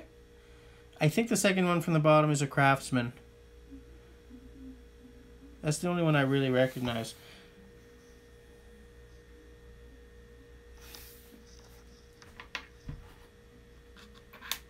It's funny, you know, like sometimes I'll be over at the Axe Junkies Facebook page, and I'll realize just how little knowledge I have compared to what I thought I had. You know? Oh, I just closed my email. It's okay. It's fine. It's gonna be great. Live dashboard. Okay. All right, outdoor. See you later. Yeah, 5 o'clock's coming fast, eh?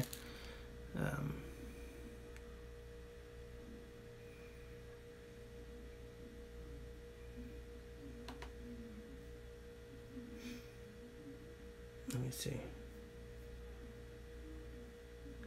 You know, everyone, funny enough, especially for a Canuckian like me, I still don't have a Hudson's Bay axe at all. One would think that, you know, patriotism alone would make me buy one, but I still don't have one. I've had a hard... I was never interested in them because I find the axe, the head shape isn't really in my comfort zone. But as I learn more about axes and teach more about axes, I have more axes than I feel that I will ever necessarily use on a regular basis. But I now see them as kind of a... In this kind of context, they can be your encyclopedia, right? If you have a well-designed Hudson's Bay, like you have a Hudson's Bay, you can refer to it when you're talking about a Hudson's Bay.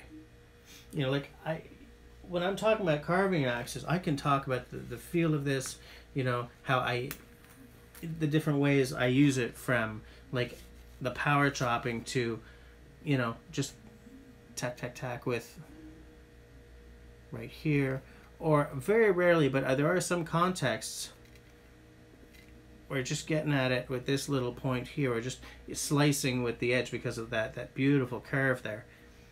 I can talk about this axe. I've been using it for years. I know it well. I use it in many different ways that even I never thought I would. Geez, I've even used this part, you know. And I feel that as someone who is, I'm not an authority, right? I'm not Craig, that's for sure. That guy, he's got encyclopedic knowledge. But as someone who talks about axes from more of an authoritative place, than many people will. I should have an example of all the most popular ones, so that I know, like, I know what someone's talking about when they say, when they're talking about the feel, you know. Familiarity is important. Oh, LT, all right. See you later, man. Where are we?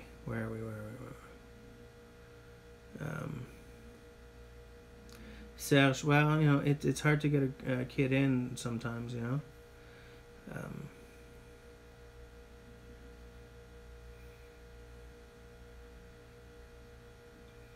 Wow, you start at 10:30, Nick? Oh, Dish is out too? Okay.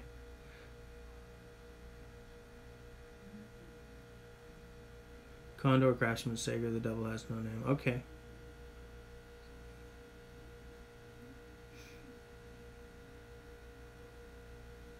Oh, Young and Mackenzie. Yeah. But they're just a distribution company, right? They also have Hella. Oh, they're the guys who distribute Knife and Axe. Okay.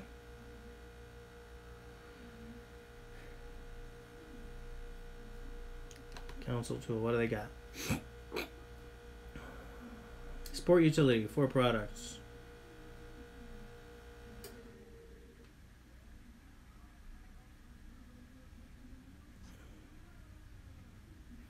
I bet you Craig was talking about the Hunter's Axe, the little 2-pound Hunter's Axe. Traditional Dayton pattern. Find a store near me. Although that, you know what, that Hudson's Bay. What's the length of the handle on that Hudson's Bay again? 18-inch. That puts it right in the ballpark of this. That might be the way to go.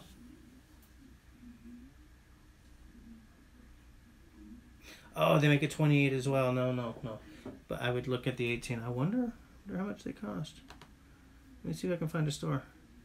Let me get back to the live dashboard to make sure I'm not ignoring you guys. No, Dish is still... It's because somebody out there said goodnight, Dish. The only place to get Knife and Axe is Canadian Outdoor Equipment Company, eh? Yeah. I'm thinking of trying some of that stuff out. Ah, they also sell Council Tool, don't they? And Hella, and Kupilka, and Drengia, and Willpower. So obviously, Young and Mackenzie is a supplier for Canadian Outdoor Equipment Company. I gotta close some of these windows. I'm having a hard time finding the live streamage.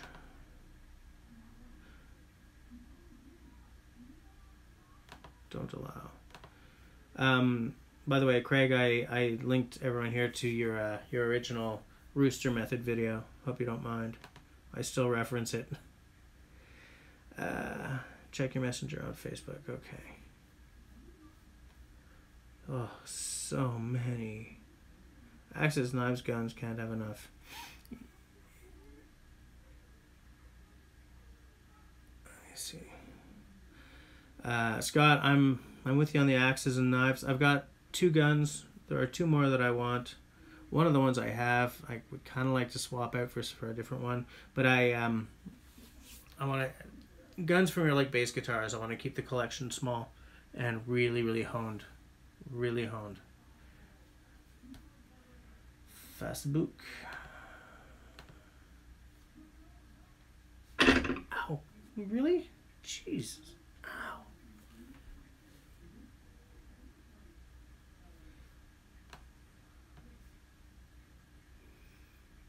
I'm guessing I shouldn't speak about this yet, Craig.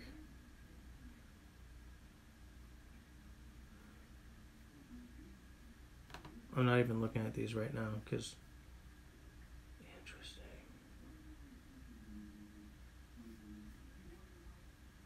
Interesting. If it ain't too much, that would be worth picking up to do a video on.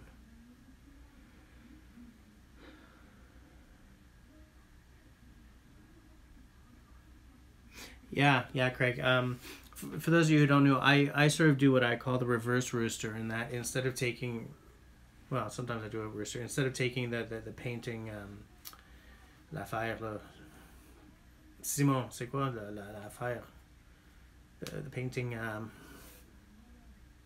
Craig, what's that contraption that you put the sandpaper on called? You know, and doing that, I use essentially the same thing, but on a mouse pad, and I run the axe across it.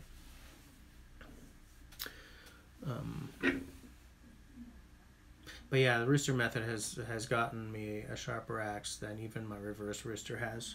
It's a great. Oh, I can talk about it. Okay. A drywall pad. Yes, that's what I'm looking for. Yes, thank you. Oh, Mech has begun to carry council tool. Okay, good, because I have sent Mountain Equipment Co-op notes about, for God's sakes, guys, carry better axes. You know, a drywall sanding pad. That's what I'm talking about. Let me. Well, if I'm allowed to talk about it, maybe I'll try to. You guys might find this very interesting. Take a look. For those of you who are Dish, you said you were thinking about taking up carving. Look at that. This apparently is coming out in about, did you say a month, Craig? I don't know what the hell it's going to cost. But I know I want to hold it in my hand. I want to carve a spoon with it. It's funny, in a world where like these Scandinavian axes rule the roost, council tool is doing its own thing, and it's a real cool thing.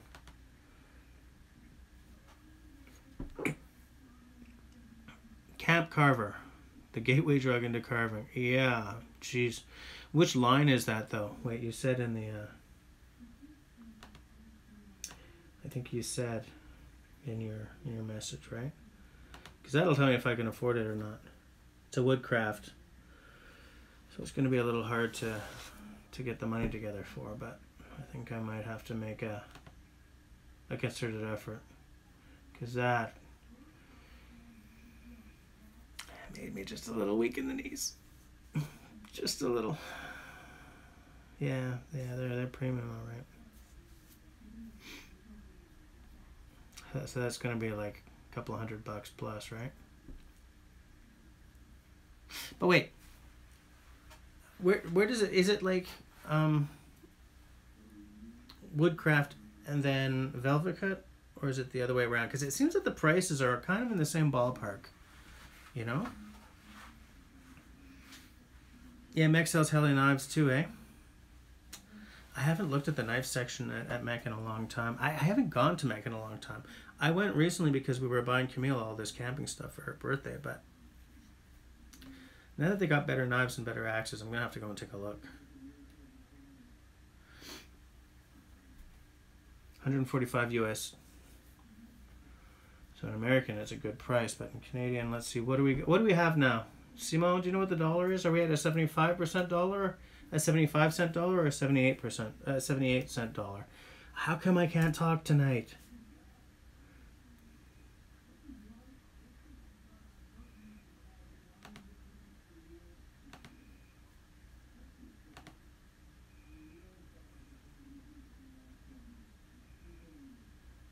So a US dollar is about 132 Canadian right now. So if we round it to, it's just 145. Yeah, it's 190 Canadian.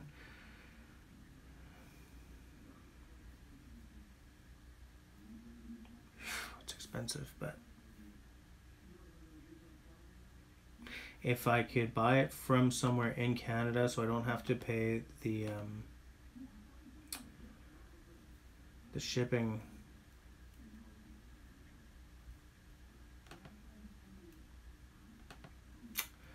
Thinking dangerous thoughts here, guys. I better not think that right now.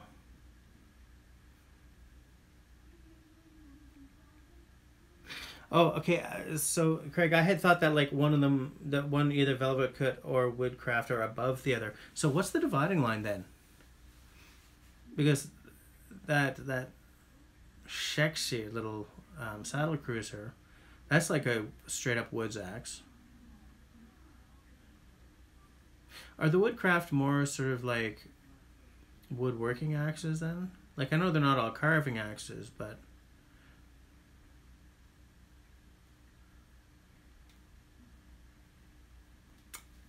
because they're both kind of outside my general price range, I haven't really paid enough attention to like know, okay, that's what velvet cut does and that's what woodcraft does. But like the name of the woodcraft line sounds more like carpenter's axe and carving axe-y to me than camp axe and, you know, North American felling axe or whatever. And they both use 5160 steel.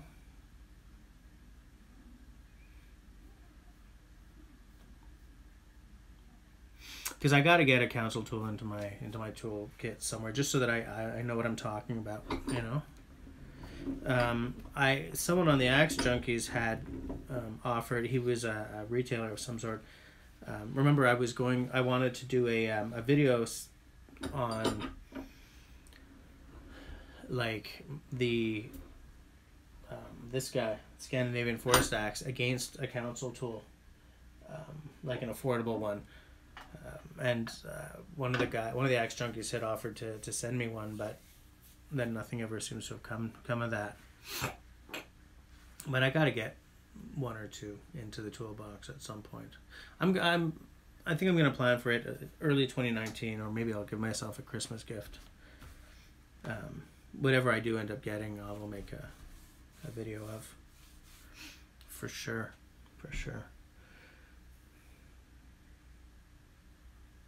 Okay, so velvet cuts are traditional North American patterns.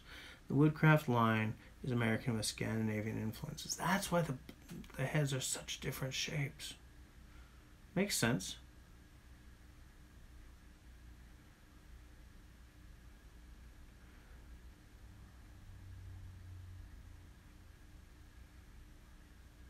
Yeah, I was probably going to go for like something in the standard line, but the sport utility, if it's, you know, I don't mind paying a little extra for a better axe, that's for sure. Hell, I don't even mind paying a lot extra for a better axe, because I love me some axes. But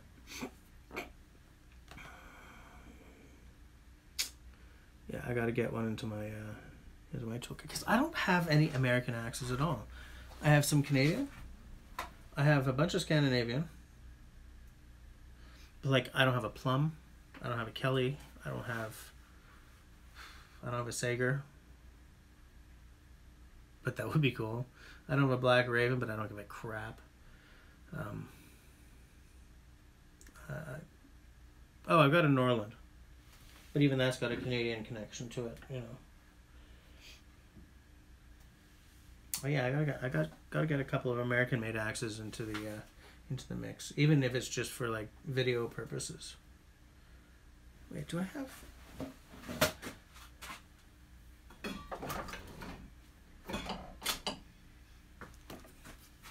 I have that. So all my Americans are like tiny doubles. It's funny. So sport utility would be a good sort of gateway, you think, Craig? Because the standard line doesn't really excite me as much. That's probably a good way to start, though. That's probably a good way to start. Simon and Serge, for buying vintage stuff, there's a... Oh! Okay, it's 11 o'clock. I'll just say one thing. There's a huge like junk dealer 30 minutes north of Ottawa that I'm hoping to investigate at some point this fall. Maybe, if fortune smiles upon me, that's where I'll get my hewing axe head. Aside from that, it is 2300. It's 11 o'clock, so I'm cutting it off. I'm cleaning up all the stuff I took out while we were filming.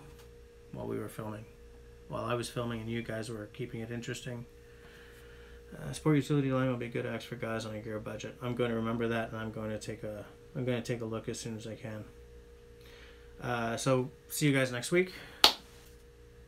I'm not sure what we're going to talk about next week, but if anyone has something they really want to talk about, drop me a note on any of my socials and we'll talk about it. Nick, you still got 3 beers left? Keep them for next week. Simo will come with me. Okay. All right. Thanks for hanging out, guys. Craig, I was glad to see you hang out with us. I've been meaning to pick your mind about those things for weeks now. All right. Bye, guys. Sleep well.